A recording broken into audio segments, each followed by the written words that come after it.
diriam os antigos filósofos, segue o líder! Vamos falar um pouquinho de São Paulo e Chapecoense, Chape e São Paulo pelo Campeonato Brasileiro. Jogo que teve Caleri e Luciano resolvendo, a torcida abraçando o time e a estreia do novo técnico Roger Machado. Mas isso depois da vinheta.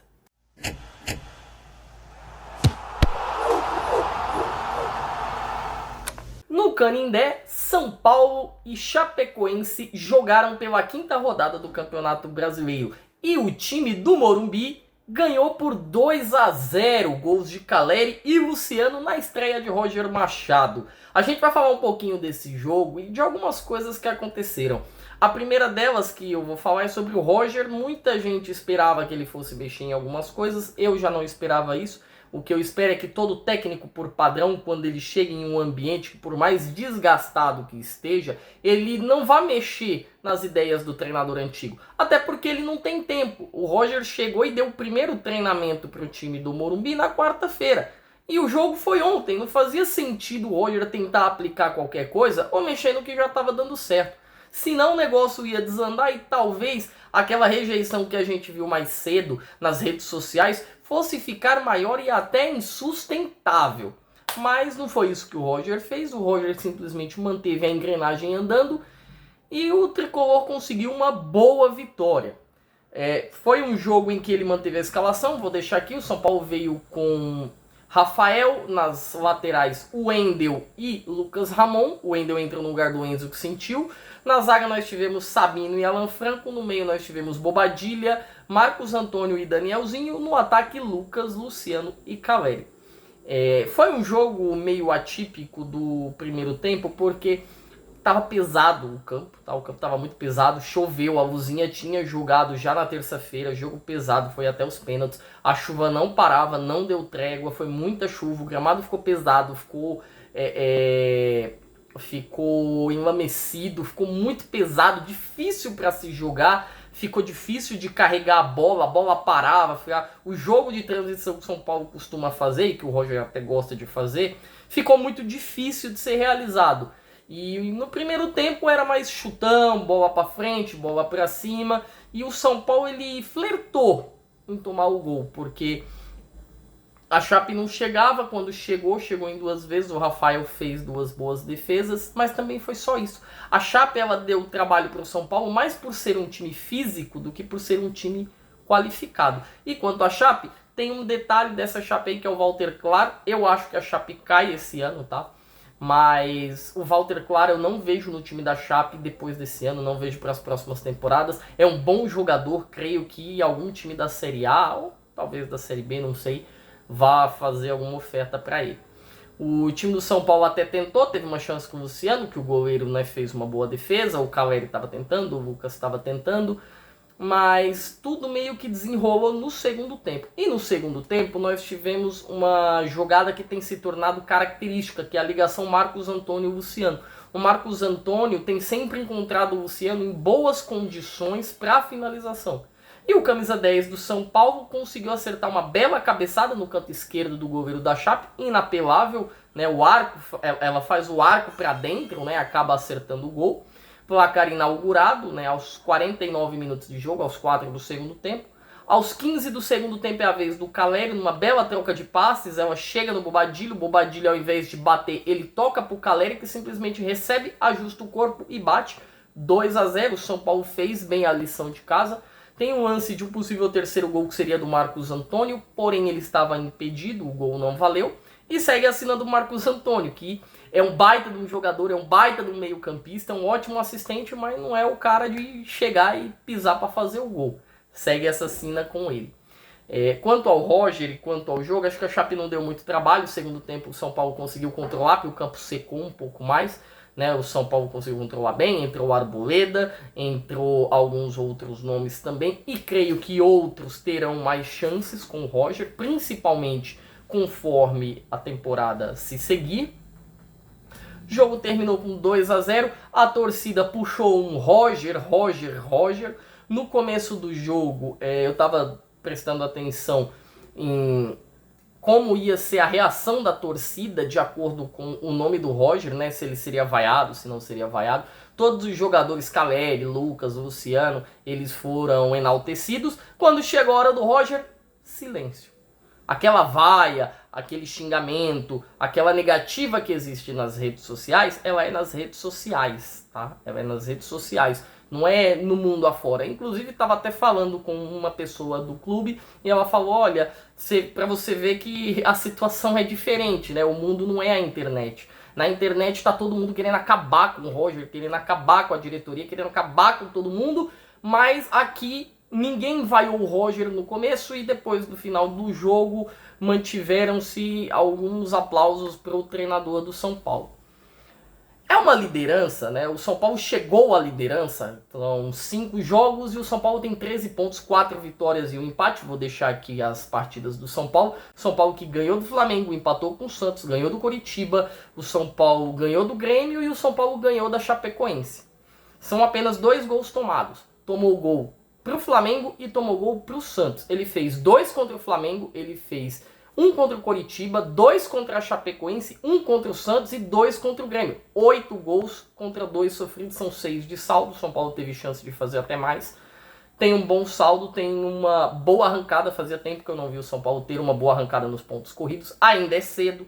É cedo para o torcedor São Paulo e não gritar segue o líder, né? É muito cedo. Mas num campeonato como o brasileiro, tem que haver um entendimento que eu vejo o time do São Paulo como um time muito parecido com o de 2020. Se o time estiver bem blindado, bem fechado, tem um bom time e um péssimo elenco. Então vai chegar uma hora que haverá a Sul-Americana, haverá a Copa do Brasil, e aí teremos que fazer o questionamento na figura da diretoria do São Paulo sobre qual vai ser a competição que nós iremos priorizar? É o brasileiro ou são as Copas? O que dá para fazer? Não vejo o São Paulo ganhando nenhuma Copa. Pode acontecer, como aconteceu em 2023, que eu também não via, mas esse ano eu também não vejo. Nem a Sul-Americana, que está com um nível de competitividade muito alta, tem River, Galo, Botafogo, Grêmio, Santos, Vasco, entre outros, né, o Olímpia. E também não vejo o São Paulo ganhando a Copa do Brasil. Mas há de se entender uma coisa, vai ter muito time, Flamengo, Palmeiras, Corinthians, né, o Cruzeiro, vai ter muito time, Cruzeiro acho que não, tá? Vou tirar da equação, talvez o Mirassol, que vai dar muita prioridade para as Copas. E é nessa hora que o São Paulo tem que olhar e falar, eu vou trocar o brasileiro para chegar ao mais alto que eu conseguir ou não? Outra coisa, quando houve o 2023, que o São Paulo viu que poderia ser campeão, a diretoria fez o quê? Rasgou o orçamento. Não, vamos trazer o Lucas, vamos trazer o Rames e aí vamos ganhar. Deu certo, ganhou. E ainda assim o time terminou com um déficit de 69 milhões aquele ano. São Paulo não pode dever mais, tá? Aquele ano é diferente desse. Esse ano existe uma coisa chamada fair play financeiro, que é uma métrica de pagamentos. Ou você paga, bonitão, ou então, ó, você vai sofrer sanções, tá? E isso, eu espero que a diretoria do São Paulo não haja em cima do populismo, não seja populista. Ah, dá pra gente conseguir algo, então vamos gastar o que a gente não tem e amanhã a gente se vira. Espero que não exista esse pensamento dentro da nossa diretoria. É uma vitória que o São Paulo foi dominante contra a Chape. Vou deixar até os números aqui pra gente falar a respeito. Gols esperados, o São Paulo teve 1.52 contra 0.57 da Chape, foi 63% de posse de bola do São Paulo contra 37% da Chape, é uma métrica dos times do Roger Machado terem mais a bola.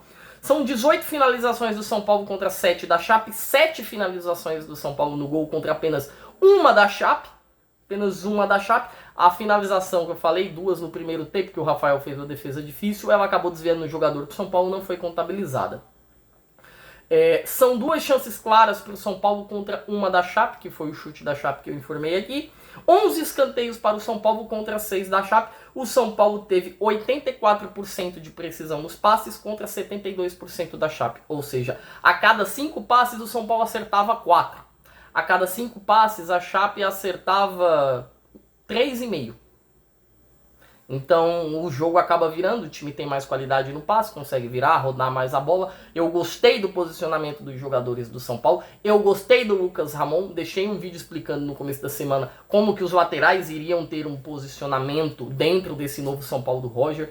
O Lucas Machado já foi mais à frente, já é um cara que já está se soltando mais. O próprio Wendel faz uma boa partida, né? Eu não esperava nem que o Wendel terminasse a partida, ele faz uma boa partida, vai bem, consegue entregar bem dentro do que a gente esperava dele. Alguns outros nomes receberão chances, mas a realidade é, não dá pra gente chegar e falar que sentimos o dedo do Roger Machado. Lá ele! Não tá laceado, tá, galera? Pelo amor de Deus.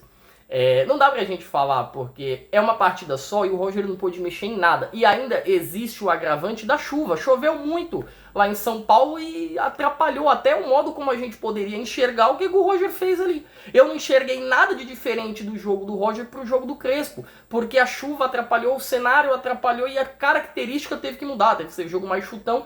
E eu não vou dizer que eu vou me pautar em 45 minutos pra dizer, nossa, consegui notar uma diferença do trabalho do Roger pro trabalho do Crespo. O Caleri, inclusive, falou, né, que no final do jogo, ele que foi o melhor jogador, ele falou que, olha, é uma liderança que tem a cara do Crespo, que tem a métrica do Crespo, e algumas coisas a gente ainda vai ter que entender. E isso é normal, tá, gente? Isso é normal. Quanto aos jogadores, o Lucas eu acho que foi abaixo de todos eles, tá tendo certa dificuldade, e eu acho que se ele continuar nessa dificuldade, ele não vai jogar, vai ser mais fácil o Cauli jogar. O Luciano fez uma boa partida, não foi uma grande partida, mas foi uma boa partida do Luciano. O Caleri jogou muita bola, mas muita bola, e essa dobradinha Marcos Antônio, Luciano, Bobadilha, Caleri, como tem acontecido, tem sido muito benéfica e muito boa. Muita gente reclama do Bobadilha, mas o Bobadilha tem sido um cara que ajuda na marcação e tem aparecido mais à frente até do que o Marcos Antônio e o Danielzinho, por exemplo. O que eu vejo daqui pra frente? Que dificilmente o Luciano e Caleri perderão seus postos. Danielzinho e Marcos Antônio continuaram soberanos no meio de campo tricolor. E o próprio Bobadilha tem sido um cara muito importante que dá mais equilíbrio ainda para esse meio de campo, ajudando no ataque e recuando quando a dupla de volantes mimimi do São Paulo, pequenininhos, né? O Danielzinho e Marcos Antônio conseguem avançar para propor o jogo. Dificilmente tá sobrando o Lucas nesse time. Alguns nomes vão aparecer, Ferreirinha, Luca, o próprio Pedro Ferreira. Mas a realidade é que, São Paulino, aproveite a liderança do São Paulo e o belo começo de temporada. Mas calma. Calma lá, que ainda é somente a quinta rodada. O São Paulo vai enfrentar no fim de semana o Red Bull Bragantino lá em Bragança e no meio de semana que vem o Atlético Mineiro lá em BH. Os dois jogos fora de casa, o São Paulo vem em um bom momento, o Bragantino tentando se ajustar, faz até bons jogos. O Atlético Mineiro já deixou claro que quem foi nessa quarta-feira para ver o jogo contra o Inter, foi disponibilizado 10 mil ingressos para o jogo contra o São Paulo. Ou seja, pelo menos 10 mil lá teremos. Se o São Paulo chegar com 4 pontos a mais, seriam 18 pontos, 17 pontos em 7 rodadas, né? Já seria algo muito grande para o jogo contra o Palmeiras. E aí tem que haver um entendimento da torcida e da diretoria e do grupo, para não haver o mesmo erro que se houve em 2020. O São Paulo não é time que vai brigar por título, o São Paulo tem que entender e aplicar toda a força, toda a capacidade que ele tem de entregar algo em campo em apenas uma competição. Será no Brasileiro? Ótimo, tentará chegar numa Libertadores, um quarto, quinto, sexto lugar, se jogar tudo que pode no Brasileiro. Se forem nas Copas, vai abrir mão do Brasileiro e vai ficar em 13º, 14º, até porque o São Paulo não tem elenco para isso. Não está tudo maravilhoso, mas não está tudo às mil porcarias. E é um momento que o torcedor tem que entender. O torcedor precisa entender isso. Até mais ou menos 2 meses atrás, a gente falava do São Paulo cair no Paulista, do São Paulo cair no Brasileiro. Hoje, as coisas não mudaram a ponto da gente falar do São Paulo ser campeão paulista. As coisas mudaram que o momento do São Paulo proporciona o torcedor a poder gozar, tirar um sarro, brincar com outras pessoas, mas ainda assim é um time que é ajustado, mas tem limitações. E a gente vai ficar de olho no Roger Machado para ver como será o andamento do trabalho dele nas próximas rodadas. Torcedor, diz aí, o que você achou? Dá pra confiar nesse São Paulo? Pintou o campeão? Deixa aí nos comentários, beleza? Meu nome é Fernando, esse foi mais um Zona Mista. Você que tá inscrito no canal já, sem BO, sem crise, deixa aquele like. Você que tá chegando agora, não conhece o canal, se inscreve, ativa o sininho das notificações e deixa aquele like pra dar aquela moral, beleza? No mais, uma ótima sexta pra cada um de vocês e fui!